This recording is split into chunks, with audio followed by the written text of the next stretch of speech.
আসসালামু আলাইকুম ওয়া রাহমাতুল্লাহি ওয়া বারাকাতুহু। কাছের এবং দূরের সবাইকে শুভেচ্ছা জানাচ্ছি, সবার প্রতি শুভকামনা এবং সালাম জানাচ্ছি। আসসালামু আলাইকুম ওয়া রাহমাতুল্লাহি ওয়া বারাকাতুহু। আপনারা সবাই কেমন আছেন? আজকে আমি যে বিষয়টি আলোচনা করব সেটা হচ্ছে সুদ সম্পর্কে আলোচনা করব। কারণ এই সুদের আলোচনা এখন বাংলাদেশের এই সময়ের প্রেক্ষাপটে নাই বললেই চলে। অথচ এই সুদের আলোচনাটা আমাদের করা দরকার, কারণ আমাদের চতুর্দিকে শহরে বলেন, গ্রামে বলেন, সব জায়গা সুদে সয়লাভ হয়ে আছে। এই সুদ থেকে যদি আমরা মুক্তি না পাইতে পারি, তাহলে ইসলাম ধর্মকে সঠিকভাবে আমরা পৌঁছাইতে পারব না। আবার মানুষ সুদের হারাম কারবারে জড়িত হইয়া তারা কিন্তু ওই আপনার করতে পারবে না, সঠিক ইবাদত বন্দিও করতে পারবে না। আর ইবাদত বন্দি করলেও সেটা সঠিক হবে না।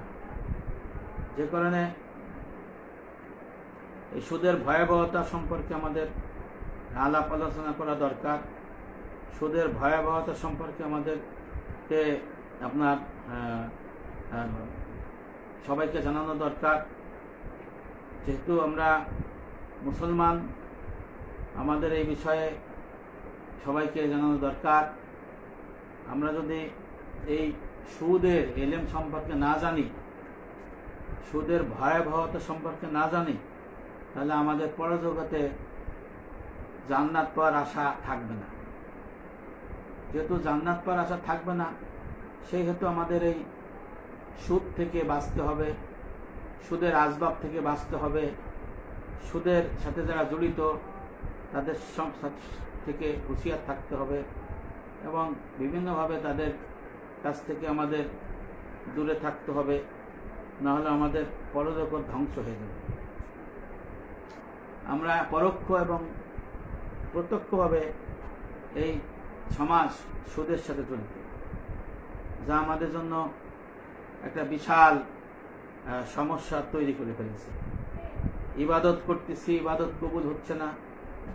তারপরে বিভিন্ন দান খয়রাত করতেছি, দান খয়রাত কবুল হচ্ছে না, বরকত হচ্ছে না। দেশের সমাজে সব জায়গা অস্থিতিশীল অবস্থা বিরাজ করছে। এইভাবে তো চলে না। যে কারণে আমাদেরকে এর থেকে দূরে থাকতে হবে, এই সুদ থেকে আমাদের পুরাপুরি সরে থাকতে হবে। এই জন্য এই সুদের ব্যাপকতা আজকে সমাজে সব জায়গায় ছড়ায় পড়ছে। সেই কারণে আমরা এই সুদের বিষয় নিয়ে আলোচনা করার জন্য আমি এখানে বসেছি। যারা শুনছেন এবং শুনবেন তারা এই বিষয়ে চিন্তা গবেষণা করবেন।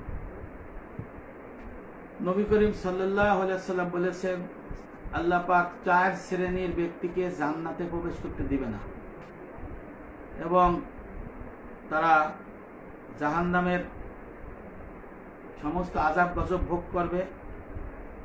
জান্নাতের কোনো নাজ নেয়ামত তারা পাবে না এবং সমস্ত নিয়ামত থেকে তারা বঞ্চিত হবে।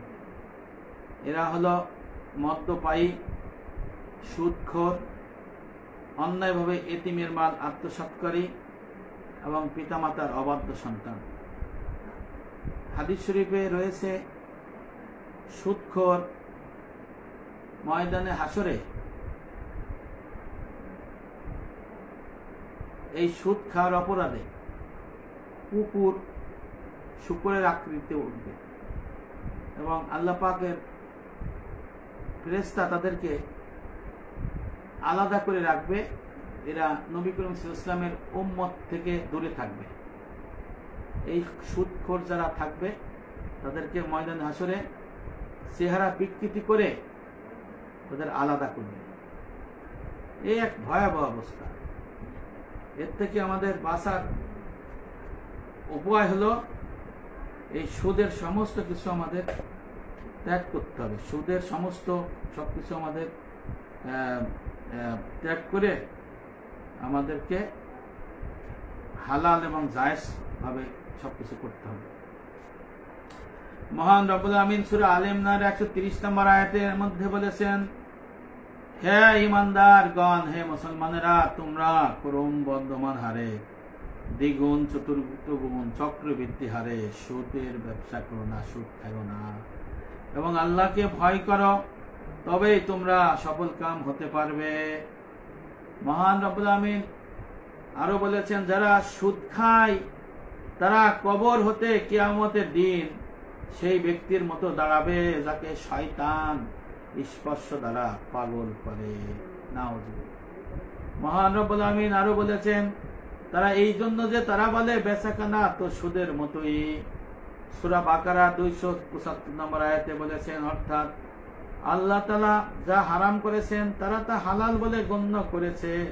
কিয়ামতের দিন আল্লাহ তাআলা যখন সকল মানুষকে পুনর্জীবিত করবেন, তখন তারা তাড়াহুড়ো করে হাসরের ময়দানে উপস্থিত হবে।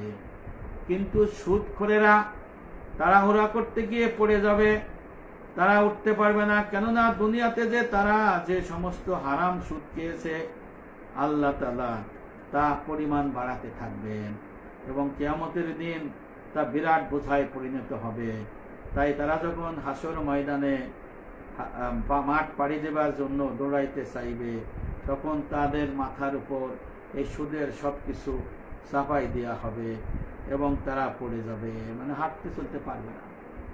অন্যদের সাথে পাল্লা দিয়ে দৌড়াতে চাইলেও সে দৌড়াইতে পারবে না। এই জন্য আল্লাহ পাক এই কোরআনের মধ্যে বলে দিয়েছেন যে সুদখোরের যে অবস্থাটা, যে তারা চাইলেও কোনো কিছু করতে পারবে না। আর হযরত কাতাদা রাদিয়াল্লাহু আনহু বর্ণনা করেছেন, সুদখোর কিয়ামতের দিন পাগল হয়ে উঠবে, তাদের অবস্থা দেখিয়ে অন্যরা বুঝতে পারবে যে এরা সুদখোর ছিল। অর্থাৎ আর এক হাদিসে আছে, এরা সুদখোরেরা কিভাবে উঠবে, সুদ খাওয়ার অপরাধে শুকর কুকুরের আকৃতিতে চেহারা পরিবর্তন করে এদেরকে আল্লাহ পাক ময়দানে হাসরে উঠাবে। নাউজুবিল্লাহ। ময়দানে হাসরে এদের এইভাবে উঠাবে। আবার কাতাদা রাদিয়াল্লাহু বললেন যে নবী করিম সাল্লাল্লাহু আলাইহি ওয়াসাল্লাম বলেছেন যে এরা ওই সুদখোরেরা পাগলের মতো উঠবে, এদের শয়তান স্পর্শ করবে, এরা পাগল পাগল হয়ে উঠবে। নাউজুবিল্লাহ। হযরত আবু সাঈদ খুদরী রাদিয়াল্লাহু বর্ণনা করেন, নবী করিম সাল্লাল্লাহু আলাইহি ওয়াসাল্লাম বলেছেন, যখন আমাকে মেরাজে নেওয়া হয়েছিল তখন আমি একদল লোকের নিকট গেলাম যাদের পেট ছিল সামনের দিকে ঝোলানো, তাদের প্রত্যেকের পেট এক একটি বড় ঘরের মতো, তাদের পেটের ভার তাদের ঝুঁকিয়ে রেখেছে, মানে এইভাবে ঝুঁকে রয়েছে। তাদেরকে ফেরাউন পরিবারের মতো সকাল সন্ধ্যায় জাহান্নামের দ্বার প্রান্তে উপনীত করা হয়। নাউজুবিল্লাহ। বলা হয়েছে যে এই সুদখোরকে সকাল সন্ধ্যায় জাহান্নামের দরজায় ফেরাউনের সাথে উপনীত করা হবে। আল্লাহ রাসূল বলছে, তারা পরাভূত উটের মতো অনগ্রসর হবে, তারা কিছু শুনবেও না, কিছু বুঝবেও না। এইসব পেটওয়ালা ব্যক্তিরা যখন তাদের অবস্থা বুঝতে পারবে, তখন তারা উঠে দাঁড়াবে, কিন্তু পেটের ভারের কারণে তারা পড়ে যাবে, অনরক সামনের দিকে যেতে পারবে না। আর এই অবস্থায় তাদের ফেরাউনের বংশধরেরা ঘিরে ধরবে এবং সামনে পেছনের দিকে তাদের ফেরাউনের বংশধরেরা প্রতিবন্ধকতা সৃষ্টি করবে। নাউজুবিল্লাহ। এই শাস্তি তারা দুনিয়া ও আখিরাতের মধ্যে তারা এই শাস্তি দুনিয়া ও আখিরাতের মধ্যবর্তী সময়ে আলমে বরজাকে ভোগ করতে থাকবে।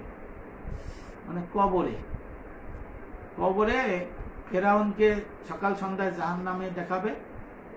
আবার এই কবরের মধ্যে সুদখোর যারা, তাদেরকে এই ফেরাউনের কাছে ফেরাউনের সাথে উঠাবে সকাল সন্ধ্যায়, এবং এই ফেরাউনের যে বংশধরেরা এই সুদখোরকে আবার কবরের মধ্যে ঘেরাও করবে। আল্লাহ রাসূল বললেন যে এই অবস্থায় নবী বললেন, আমি বললাম, হে জিবরাইল, এরা কারা? তিনি বললেন, এরা হলো সুদখোর। তারা ওই সব লোকের মতো উঠবে যাদের শয়তান দ্বারা পাগল হয়েছে। নাউজুবিল্লাহ। এখন দেখেন, কবরের মধ্যেই এই সুদখোরেরা অ্যাটাকের সম্মুখীন হবে। নাউজুবিল্লাহ। এই জন্য আমাদের এই সুদখোর থেকে বাঁচতে হবে, সুদ থেকে বাঁচতে হবে। নবী করিম সাল্লাল্লাহু আলাইহি ওয়াসাল্লাম বলেছেন, মিরাজের রাতে আমাকে যখন আসমানে নিয়ে যাওয়া হয়, তখন সপ্তম আসমানে আমার মাথার উপর মেঘের গর্জন, বজ্রধ্বনি শুনতে পেলাম। আর এমন কিছু লোক আমার কাছে দেখতে পেলাম যাদের পেট বড় আকারের মতো হয়ে গেছে, সামনের দিকে ঝুলে পড়ছে। এতে রয়েছে সাপ এবং বিচ্ছু, এইগুলো পেটের বাইরে থেকে দেখা যাচ্ছে। আমি বললাম, হে জিব্রাইল, এরা কারা? আল্লাহ রসুল বললেন, আল্লাহ রসুলকে জিব্রাইল বলেন, এরা হলো সুদখোর। আহমদ ইবনে হাম্বলের আহমদ ও ইবনে মাজাহ এই হাদিসটা রয়েছে। হযরত আব্দুর রহমান ইবনে আব্দুল্লাহ ইবনে মাসউদ বর্ণনা করেন তার পিতা থেকে। হযরত আব্দুল্লাহ ইবনে মাসউদ ছেলে হাদিসটা বর্ণনা করলেন, যখন কোন গ্রামে ব্যভিচার বা সুদ ব্যাপক আকারে ধারণ করে, তখন আল্লাহ তাআলা সেই এলাকা ধ্বংস করে দেওয়ার নির্দেশ দেন। নাউজুবিল্লাহ। এই জন্য দেখবেন আযাব গজব এইসব হয়, এই কারণে, এই সুদের কারণে আযাব গজব হয়। আমরা এটা বুঝতে পারি না, হ্যাঁ, আমরা জানিও না। অথচ এই যে বিভিন্ন ধরনের অগ্নুৎপাত, তারপরে বর্ষা, বন্যা, মহামারী, তারপরে দুর্ভিক্ষ, তারপরে আপনার ওই কি বলে ওই খাদ্য সংকট, খরা, এইসব কিন্তু এই সুদের ব্যাপকতার জন্য হয়। কে বলেছেন? আমার রাসূল বলেছেন। নাউজুবিল্লাহ। এই জন্য হযরত ওমর বর্ণনা করেন, নবী করিম সাল্লাল্লাহু আলাইহি ওয়াসাল্লাম বর্ণনা করেন, যখন মানুষ টাকা কড়ি নিয়ে কার পণ্য দেখাবে, মূল্যবান আসবাবপত্র অলংকার ক্রয় করবে, গরু ও অন্যান্য গৃহপালিত পশুর লেজের অনুসরণ করবে এবং জিহাদ পরিত্যাগ করবে, তখন আল্লাহ তাআলা বিপদ আপদ নাযিল করবেন, অথবা দ্বীন ইসলামে পূর্ণাঙ্গ দিনে ফিরে না আসা পর্যন্ত তাদের এই বিপদ থেকে তুলে নেবেন না। নাউজুবিল্লাহ। তাহলে দেখেন সুদের কত মারাত্মক ভয়াবহতা। নবী করিম সাল্লাল্লাহু আলাইহি ওয়াসাল্লাম বলেছেন, যে সম্প্রদায়ের মাঝে সুদ ব্যাপক আকারে ধারণ করে, তাদের মধ্যে পাগলের আধিক্য দেখা দেয়। যে সম্প্রদায়ের মধ্যে ব্যভিচার বৃদ্ধি পায়, তাদের মধ্যে মৃত্যু হার বেড়ে যায়। যেখানকার অধিকাংশ মানুষেরা মাপে ওজনে কম দেয়, আল্লাহ তাআলা তাদের উপর বৃষ্টি দেয়া বন্ধ করে দেন। ইবনে মাজাহ ও বাজ্জার, বাইহাকি ও হাকিম এই হাদিসটা বর্ণনা করেছে। অর্থাৎ যারা সুদের ব্যবসা করবে, সুদ চারদিকে ছড়াই পড়বে, তাদের ক্ষেত্রে বলা হয়েছে যে আপনার সেই সুদের ব্যাপকারে একদম পাগল, মানে মানুষের ব্রেন ঠিক থাকবে না। এখন দেখেন সমাজে সঠিক কথা কেউ বলে না, মানে সঠিক কথা বলার মতো হিম্মত হারাই ফেলাইছে। এর কারণ কি? কারণ হলো সুদের ব্যাপকতা বৃদ্ধি পাইছে। এই জন্য আমাদের এই সমস্ত বিষয় থেকে হুঁশিয়ার থাকতে হবে। নবী করিম সাল্লাল্লাহু আলাইহি ওয়াসাল্লাম স্বপ্নে, দীর্ঘ এক স্বপ্নে দেখলেন, হাদিসের একাংশ, সুদখোরকে আল্লাহ মৃত্যুর পর কিয়ামত পর্যন্ত আযাব দেবেন। নাউজুবিল্লাহ। আল্লাহ রাসূল স্বপ্নে দেখলেন সুদখোরকে মরার পর কবর থেকে কিয়ামত পর্যন্ত কবরের মধ্যে আযাব দেবে। তার আযাব হবে এমন, তাকে এমন এক নদীতে সাঁতার কাটতে বলা হবে যার পানি রক্তের মতো লাল। সুদের ভিত্তিতে দুনিয়ায় বসে অতি কষ্টে যে মাল সঞ্চয় করেছে আর হারাম মাল সঞ্চয় করেছে, সেই জন্য তাকে আগুনের পাথর খেতে দেয়া হবে। এরা হলো তার কিয়ামতের পূর্ব পর্যন্ত বরজাকি জীবনের শাস্তি। এর দ্বারা সে শাস্তি পেতে থাকবে এবং আল্লাহর লানত বর্ষণ হইতে থাকবে। নাউজুবিল্লাহ। তাহলে দেখেন, কবরে দেয়া শুরুতেই মানুষ মরে যাওয়ার পরে হিসাব নিকাশটা দূরের থাক, তখন থেকেই সুদখোরের লোক, সুদের মহাজন, সুদের সমর্থক, সুদের লেখক, সুদের সাক্ষী, সুদের সাথে যারা জড়িত সমর্থনকারী, সবাইকে কি করবে?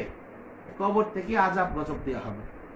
এই আযাব গজব দেওয়া হইলে তখন এমন পরিস্থিতি হবে যে তাকে নদীতে সাঁতরে দিতে হবে, কবরের মধ্যে এক প্রকার নদী তৈরি করে দেবে আল্লাহ। সে নদী হবে রক্তের সাগর, রক্তের নদী, নাউজুবিল্লাহ। তারা ওই রক্তের নদীর মধ্যে সাঁতার কাটবে আর আযাব গজব, ওইটা আবার খুব ভয়াবহ হবে। এটা আগুনের, রক্তের আগুন হবে।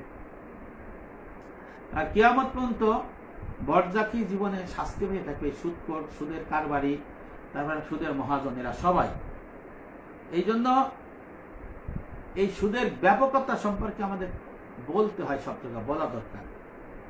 এখন তো সুদের আলোচনা নাই বললেই চলে। নবী করিম সাল্লাল্লাহু আলাইহি ওয়াসাল্লাম বলেছেন, আমি আগেই শুরুতে বলেছি যে সুদখোরদের আল্লাহ পাক চেহারা বিকৃতি করে উঠাবেন, তাদের কুকুর ও শুকরের আকৃতিতে ময়দানে হাসরে উঠাবে, নাউজুবিল্লাহ। এদের আলাদা করে ফেলবে, নবীর উম্মত থেকে কি করবে, এদের আলাদা করে ফেলবে। এদের কাছে মানে অন্যদের কাছে এরা থাকতে পারবে না। আলাদা যখন করে ফেলবে সুদখোরদের, তখন তারা তো আল্লাহ রসুলের শাফায়াত পাবে না, আর আল্লাহর লানত প্রাপ্ত থাকবে। ওই যে ওরা পাগল পাগল থাকবে, হ্যাঁ, আর সমস্ত কিছু কি করবে, মাথায় চাপাই দিবে। যে কারণে হযরত দাউদ আলাইহিস সালামের সময় আল্লাহর হুকুমকে অমান্য করেছিল।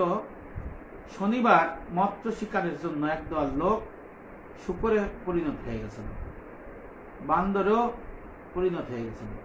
শনিবারে মাছ ধরার কৌশল তারা জানতো না। এই বিষয়ে হাদিস শরীফে ইমাম যাহাবী রাহমাতুল্লাহ আলাইহি বলেছেন তারা বানর এবং শুকরে পরিণত হয়েছিল।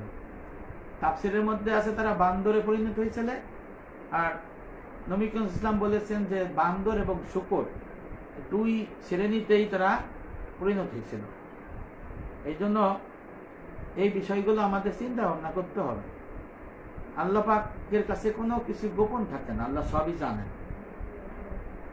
এই জন্য হযরত আয়ুব শক্তিয়ানী রহমতুল্লাহ বলেন, যেমন করে অবধ শিশুদের ধোঁকা দেওয়া হয়, তেমনি সুদখোরেরা আল্লাহকে ধোঁকা দেওয়ার চেষ্টা করে।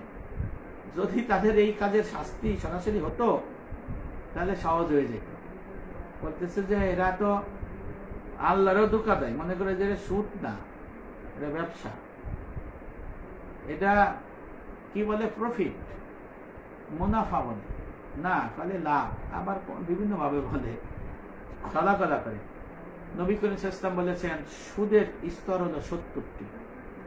সহজ স্তরটি হলো নাউজুবিল্লাহ তার আপন মাকে বিয়ে করার মতো। সুদকে লালন করা মানে মুসলমান ভাইয়ের ইজ্জত আবরুতে হস্ত পরিচালিত করা, এটা হচ্ছে সুদের সর্বোচ্চ স্তর, নাউজুবিল্লাহ। হযরত আনাস রাদিয়াল্লাহু বর্ণনা করেছেন, একবার নবী করিম সাল্লাল্লাহু আলাইহি ওয়াসাল্লাম আমাদের উদ্দেশ্যে খুতবা প্রদান করলেন। এই খুতবার সুদ প্রসঙ্গে আল্লাহ রাসূল আলোচনা করলেন।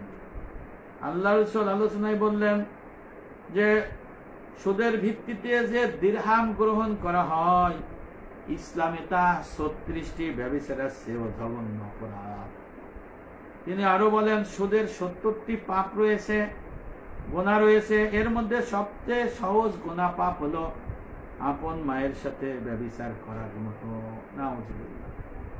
অপরাধ ক্রিয়াতে আছে এর মধ্যে সহজতম হলো আপন মাকে বিয়ে করার মতো। ইবনে আবু দুনিয়া ও বাইহাকি শরীফের হাদিস, নাউজুবিল্লাহ। এই জন্য আমাদের এই সুদের থেকে দূরে থাকতে হবে। হযরত আবু বকর রাদিয়াল্লাহু আনহু বর্ণনা করেন, নবী ইসলামের সাহাবা ছিলেন সর্বশ্রেষ্ঠ সাহাবা আল্লাহ রাসূল। তিনি বলেন গৃহীতা ও সুদদাতা উভয় জাহান্নামী, আমরা আল্লাহর কাছে পানা যাই, নাউজুবিল্লাহ।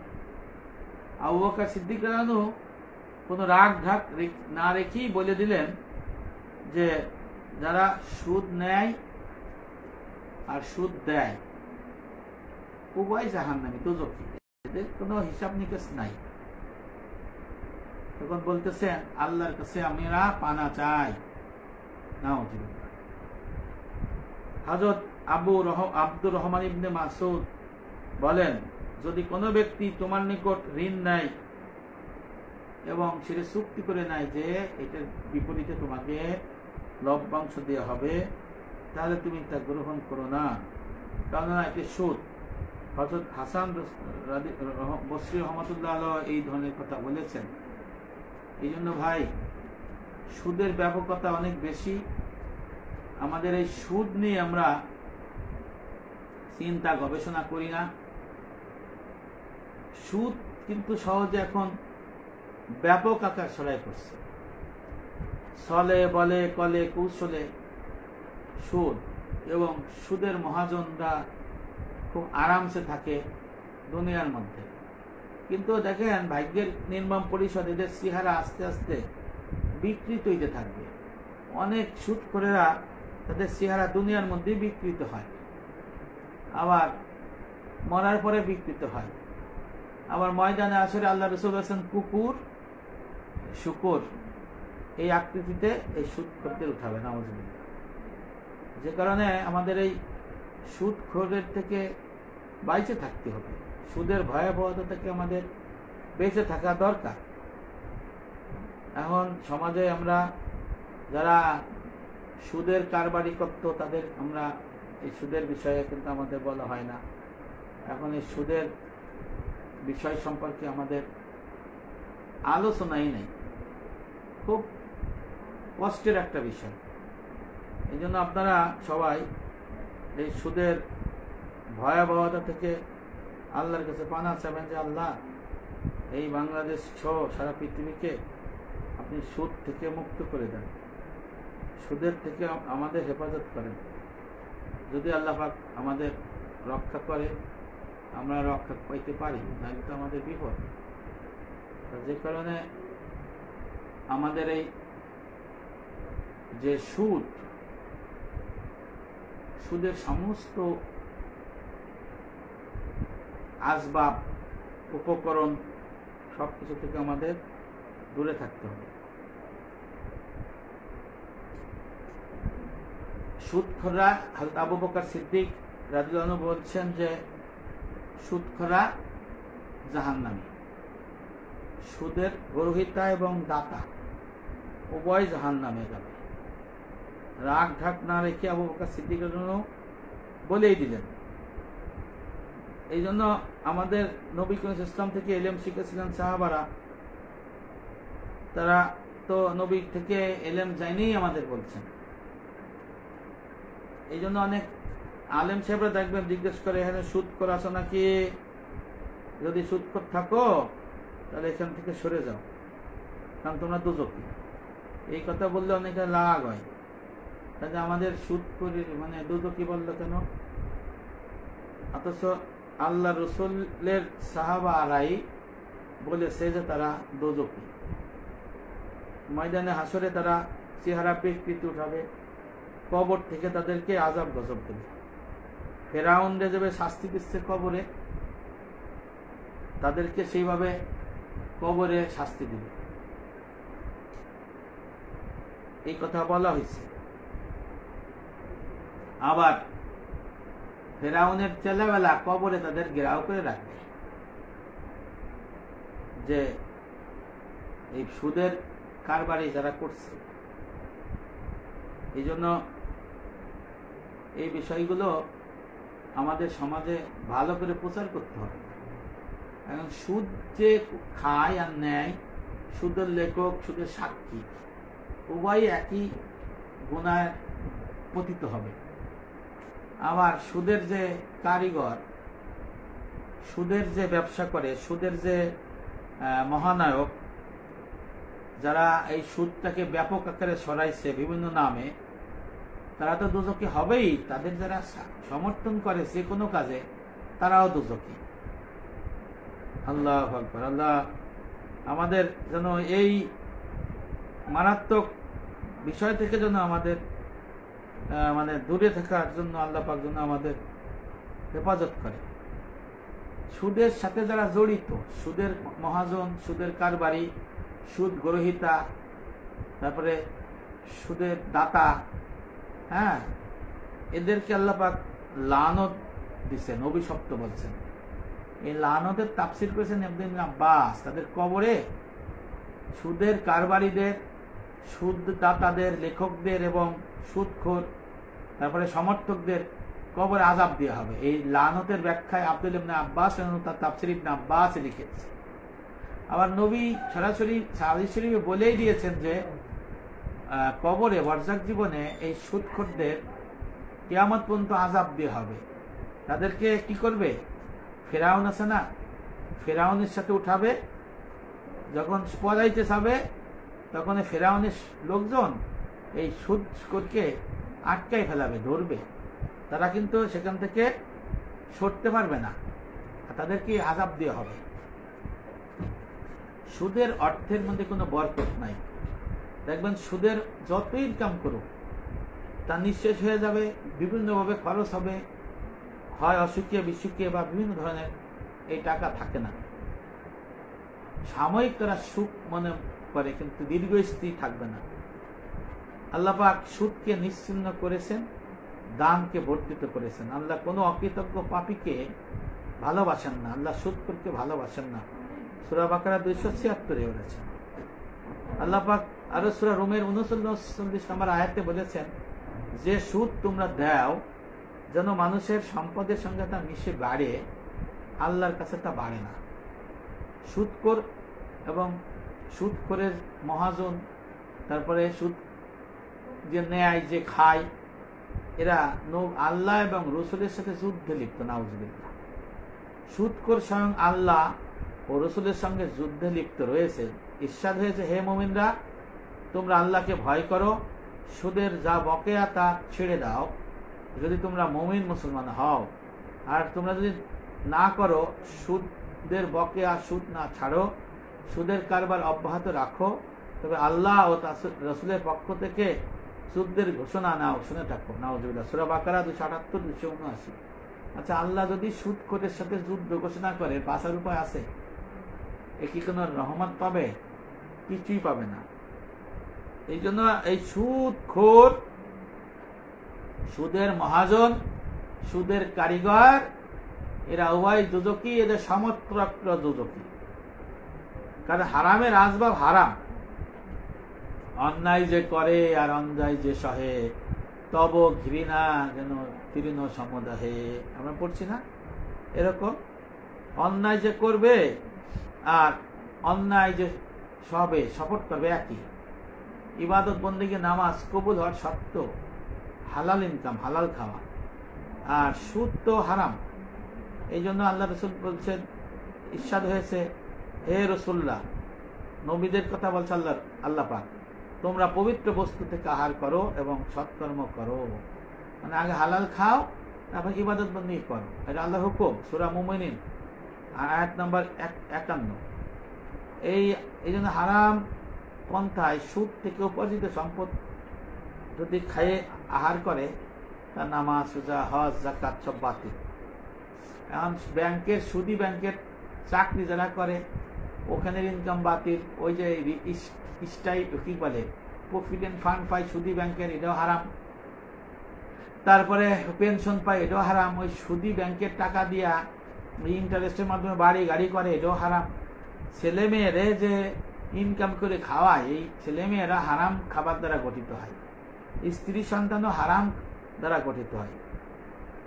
আগেই বলা হয়েছে বুখারী শরীফের হাদিস 1386-তে, সুদখোরকে মৃত্যুর পর কিয়ামত পর্যন্ত বরজাকি জীবনে আযাব দেওয়া হবে। তার আযাব হবে, তাকে এমন নদীতে সাঁতার কাটতে দেওয়া হবে যার পানি হবে লাল, লালের মতো। নাউজুবিল্লাহ। দেখছেন, কবরের মধ্যে এই সুদখোরের শাস্তি হবে। আমি আগেই বলছি যে, এবং তাদেরকে ওই লাল রক্তের নদীতে সাঁতার দিতে হবে। আর সুদখোরের পেট থাকবে সাপে পরিপূর্ণ, কবরেও থাকবে, ময়দানে হাসরে। আল্লাহ রাসূল বলছেন হাদিস শরীফে, কিয়ামতের দিন সুদখোরেরা পাগলের মতো হবে, শয়তান তাদের স্পর্শ করবে। আবার তারা কি হবে? বান্দর শুকর আকৃতিতে আলাদাভাবে উঠবে। নাউজুবিল্লাহ। এই জন্য এই সুদ থেকে আমাদের দূরে থাকতে হবে। সুদের সাথে যারা জড়িত, সাবধান, খবরদার। তাদের কখনো সাপোর্ট দেওয়া যাবে না, সুদের কারবারিদের সাপোর্ট দেওয়া যাবে না। তাহলে কিন্তু সরাসরি আল্লাহর সাথে যুদ্ধ ঘোষণা করা হবে, রসুলের সাথে যুদ্ধ ঘোষণা করা হবে, মুসলমান থাকবেন না। হ্যাঁ, এখন আপনারা যদি বিভিন্ন সুদখোরদের সাথে সম্পর্ক করেন, ব্যবসা বাণিজ্য করেন, তারপরে যাওয়া আসা করেন, তাদের অবস্থা কিন্তু করুন। আলেম সাহেবরা অনেক সুদখোর মহাজন সুদখোরদের সাথে যোগাযোগ করে, তাদের কিন্তু আলেম বলা যায় না। তারা যদি এইসব না জানে তাতেও মুশকিল, কারণ এই সুদের ব্যাপকতা অনেক কঠিন। অনেক মুসলমান না জানে নির্বাচনে দাঁড়ায় সুদখোর, এই সুদখোরে সাপোর্ট দেয়। নির্বাচনে দাঁড়ায় সুদখোরের আত্মীয় স্বজন টাকা পয়সা খাইয়া তারা সাপোর্ট দেয়, আর সুদখোরের জন্য তারা সালামও দেয়। অথচ তারা ফাসেক, হারামখোর, এদের প্রশংসা করা ইসলামে নিষেধ। সুদখোর ফাসেক, মিথ্যাবাদী ফাসেক, চগলখড়ি ফাসেক, দাড়ি নাই এক মুষ্টি কাটি ফেলা এরা ফাসেক, তারপরে আপনার প্রকাশ্য গুনাহকারী ফাসেক, হ্যাঁ, এলমে তাসবের এলেম না এরা ফাসেক। যে কারণে এই ফাসেকদের প্রশংসা করলে আল্লাহ রাগান্বিত হয়। কেন রাগান্বিত হয়? হযরত আনাস বর্ণনা করছেন, আল্লাহ পাক কোন বান্দার যখন ফাসেকের প্রশংসা করে আল্লাহ ভীষণ রাগান্বিত হয়।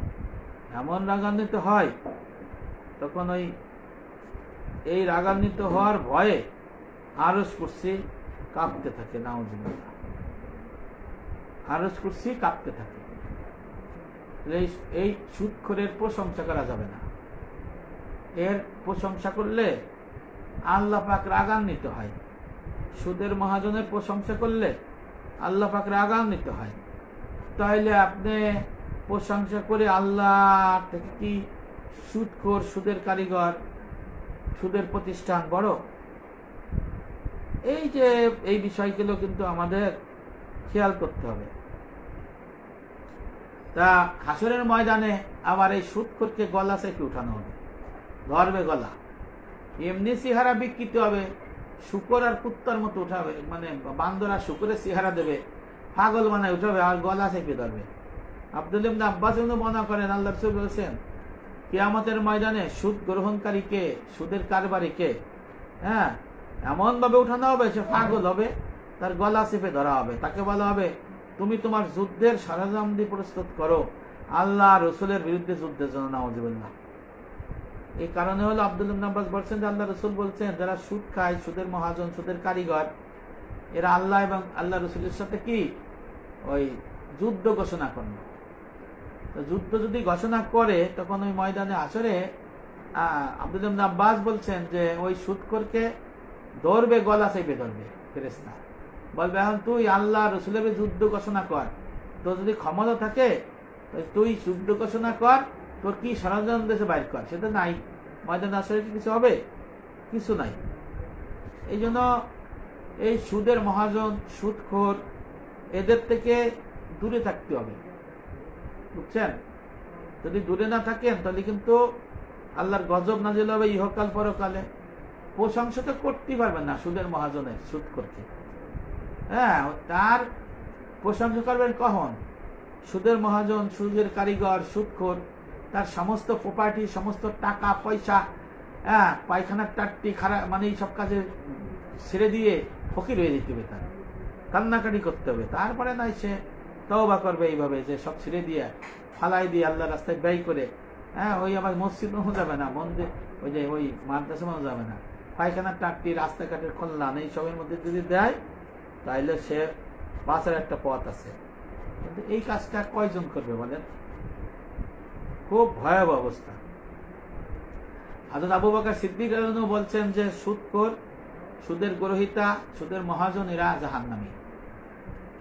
স্টেট বলে এসে জাহান্নামী। এখন জাহান্নামী যদি বলে, এখানে তো কিয়াস করার কিছু নাই। জাহান্নামীকে কি আপনি জান্নাত নিতে পারবেন? যদি না ছাড়ে, আর একবার যখন সুদে জড়াই পড়ে তার রক্ত হারাম, গোস্ত হারাম, খাবার হারাম, সব হারাম। এই জন্য আল্লাহর কাছে দোয়া করতে হয় যে আল্লাহ এই সুদের থেকে যদি আমাদের বাঁচান, এই সুদের মহাজন থেকে সমাজ বেঁচে থাকুক, আবার সুদের সমর্থনকারীদের থেকে সবাই বেঁচে থাকুক। এই বিষয়গুলো আমাদের কিন্তু বুঝতে হবে এবং আমাদের এই বিষয়ে কিন্তু আমাদের তাফাক্কুর করতে হবে। তা যাই হোক, আমি এই সুদের বিষয়ে কিছু আলোচনা করলাম সংক্ষেপ আকারে। যারা শুনছেন বা ভবিষ্যতে শুনবেন তাদের হয়তো আপনার উপকার হইতে পারে। এখন আপনারা যারা সুদ খান, বাঁচার উপায় কি? যে ব্যাংকে টাকা রাখেন, তারপরে ওই যে আচ্ছা একটা বিষয় আমি আপনাদের বলি যে সরকারি ব্যাংক, সুদী ব্যাংকে যারা চাকরি করেন তারা তো মহাফেসাদে আছেন। তাদের রক্তগ্রস্ত হারাম, নামাজ রোজা কবুল হয় না, হ্যাঁ, আবার এই যে পেনশন পাবে এটাও হারাম, এরা তো দোজখে। এদেরকে আমি অনুরোধ করব যে আপনারা সুদী ব্যাংকে চাকরি ছেড়ে দিয়ে ওই শরিয়া ব্যাংকে আসেন, বেতন কমলীয়। ভাই নিজে আগে জাহান্নাম থেকে বাঁচেন, ছেলে মেয়েরে বাঁচান। এই ছেলে মেয়ে বউ ময়দানে আসরে এই সুদখোরের বিরুদ্ধে সাক্ষী দেবে, কারণ ওদের তো ইবাদত কবুল হবে না। এই সুদ করে যে বাড়ি রেখে যাবে, গাড়ি রেখে যাবে, সম্পদ রেখে যাবে, টাকা রেখে যাবে, কিয়ামত পর্যন্ত উত্তরাধিকাররা এই হারাম খেয়ে যাবে, তাদের ইবাদত কবুল হবে না। হাদিস শরীফে আছে ময়দানে হাসরে তখন ওই সুদখোরের বিরুদ্ধে তার ছেলে মেয়ে বউ উত্তরসূরি কিয়ামত পর্যন্ত বিচার দাবি করবে। বলে, হে আমার রব, এই আমার স্বামী, এই আমার বাবা, এই আমার ছোট বড় ভাই, এই আমার মনিব, এই আমার উত্তরাধিকারী মিরাজ বন্টনকে পাইছে আর কি। বললো আমাদের হারাম সম্পদ, সুদের জমি, সুদের টাকা রাখিয়েছিল আল্লাহ, আমরা খাইয়ে তো আজকে ইবাদত কবুল হয় নাই। এই বেটারে বিচার করেন। স্বামীর বিচার, বাপের বিচার, ভাইয়ের বিচার, মনিবের বিচার, উত্তরাধিকার বিচার করবে, বুঝছেন? পূর্বপুরুষের বিচার চাবে, তখন আল্লাহ পাক বিচার করবে, কঠিন বিচার। হ্যাঁ, কি অবস্থা হবে দেখেন। তখন এই যে সুদে টাকা করে মানুষকে করে লাভ কি? এই সুদ কিন্তু মানুষকে হারাম ত্যাগ করতে বাধ্য করে, হালাল ত্যাগ করতে বাধ্য করে। আমলের পাশাপাশি হালাল পথ তারা ধরে না, কবুল হয় না ইবাদত বন্দেগী। অনেকে এই সুদের জন্য কুফুরিকে ঠেলে দেয়। হ্যাঁ, এরা সংশোধন তো না হয়ে আল্লাহর সাথে বিদ্রোহের মতো কাজ করে। এখন যাই সুদ খাইছে, সুদের কারবারি, নামাজ পড়লে নামাজ কবুল হবে না, দোয়া করলে দোয়া কবুল হবে না। সুদের কারবারি, সুদখোর, সুদখোর, দেওয়া নেওয়া সবাই। তখন আপনার যদি মনে করে যে না আমার এই সুদ খাইছি, আল্লাহ আমার নামাজ কবুল করেন, রোজা কবুল করেন, আমারে মাফ করেন, হারামকে হালাল জানলো না, ইমান থাকলো না, কুফুরি করলো। এই জন্য বলা হয়েছে যে এই সুদ কিন্তু কুফুরি হয়। এই সুদের কোনো যাকাত নাই, সুদের কোনো সদকা নাই, সুদের টাকা দিয়ে মসজিদ দান করা যাবে না, মাদ্রাসায় দেওয়া যাবে না। হ্যাঁ, এই বিষয়গুলো আমাদের খেয়াল করতে হবে। এখন বাবা সুদ খায়, সন্তানরা বাবার খাবার খায়, সেই ক্ষেত্রে কি হবে? বালেক পর্যন্ত, নাবালেক পর্যন্ত ছেলেরা বাবার সংসারে থাকবে। যখন ছেলেরা যখন বড় হয়ে যাবে তখন বলবে যে বাবা, মামা এই সুদের কারবার ছেড়ে দেন, সুদের সম্পদ ত্যাগ করেন। যদি না সারে তাহলে ওই ছেলের চলে যেতে হবে, বাপের সংসার ছেলে। আর মেয়েরা বিবাহ হওয়ার আগ পর্যন্ত তখন তারা বলবে যে আপনি সুদের কারবার ছেড়ে দেন, সুদ ছেড়ে দেন। কিন্তু যদি না ছাড়ে বিয়ের পরে আর বাপের বাড়ি আসবে না, খাবে না। এখন আবার বলা হয়েছে যে সুদখোরের বাড়িতে খাওয়া যাবে কিনা, যাবে কিনা। অধিকাংশ কয় সুদখোরের বাড়িতে খাওয়া যাবে না, এটা আবার সঠিক না। সুদখোরের বাড়িতে দাওয়াত খাওয়া যাবে তাকে সংশোধনের উদ্দেশ্যে। আপনি যদি সংশোধন না করেন তাহলে সে সুদ খাইতেই থাকবে, খারাপ হয়ে যাবে। এই জন্য সুদখোরের বাড়িতে খাইতে হবে, তাকে সংশোধন করার জন্য। আব্দুল্লাহ ইবনে মাসউদ রাদিয়াল্লাহু আনহুর খাদেম বলছে পাশের বাড়ির লোক সুদ খায়। তখন আব্দুল্লাহ ইবনে মাসউদ রাদিয়াল্লাহু আনহুকে দাওয়াত দিছে, বলছে হে আল্লাহর হাবিব রাসূলের সাহাবা, পাশের মানুষকে তো দাওয়াত দিছে, আপনি কি যাবেন? তখন বলল কেন যাব না, আমি যদি না যাই সেটা সুদ আরো বেশি খাবে। এটাই জন্য এই সুদখোরের বাড়িতে ইসলাহ সাধনের উদ্দেশ্যে দাওয়াত খাওয়া যাবে, তবে যদি এমনি খুশি মনে যায় ইসলাহ সাধন করলো না, এটা হারাম হয়। হ্যাঁ, এই মাসলা অনেকে বুঝে না। সুদখোরের হাদিয়া নেওয়া যাবে না, হাদিয়া কবুল করলে যাবে না। হাদিয়া নেওয়ার আগে বলবে যে আপনি ইনকাম কি হারাম, হালাল না হারাম, বুঝছেন? আর যেহেতু সুদকে হারাম করছে আল্লাহ, এটা হালাল করার তো কোনো বিধান নাই।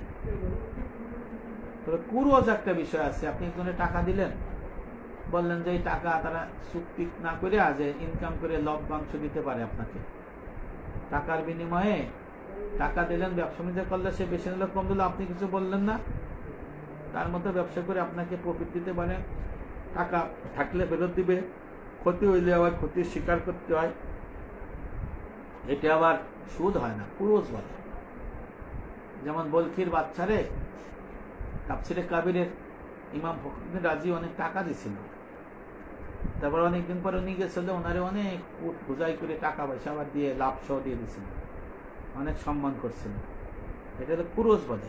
তাফসিরে কাবিরের প্রথম খণ্ডের প্রথমে আছে, দেখেন লেখা আছে এই বিষয়টা। তা এই জন্য আবার কুরজকে আবার সুদের সাথে না মিলাই ফেলে। কিন্তু আমাদের যে ব্যাংকের, ইন্স্যুরেন্সে, এগুলো সব সুদ। যাই হোক, আপনাদেরকে এই সুদের বিষয়ে আলোচনা করলাম। মূল কথা, সুদ যারা সুদের কারবারি, সুদের মহাজন, এরা ময়দানে আসলে পাগল পাগল থাকবে, এদেরকে শুকর বান্দর আকৃতি দেবে, এরা মরে যাওয়ার সঙ্গে সঙ্গে আল্লাহর আযাবে গজবে সম্মুখীন হবে।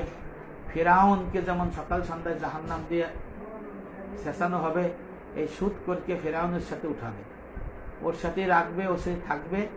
যখন সে সহ্য করতে পারবে না, পলাইতে যাবে, আল্লাহ রাসূল তখন ওই ফেরাউনের সৈন্য লোকজন তারা আটকায় রাখবে কবরের মধ্যে।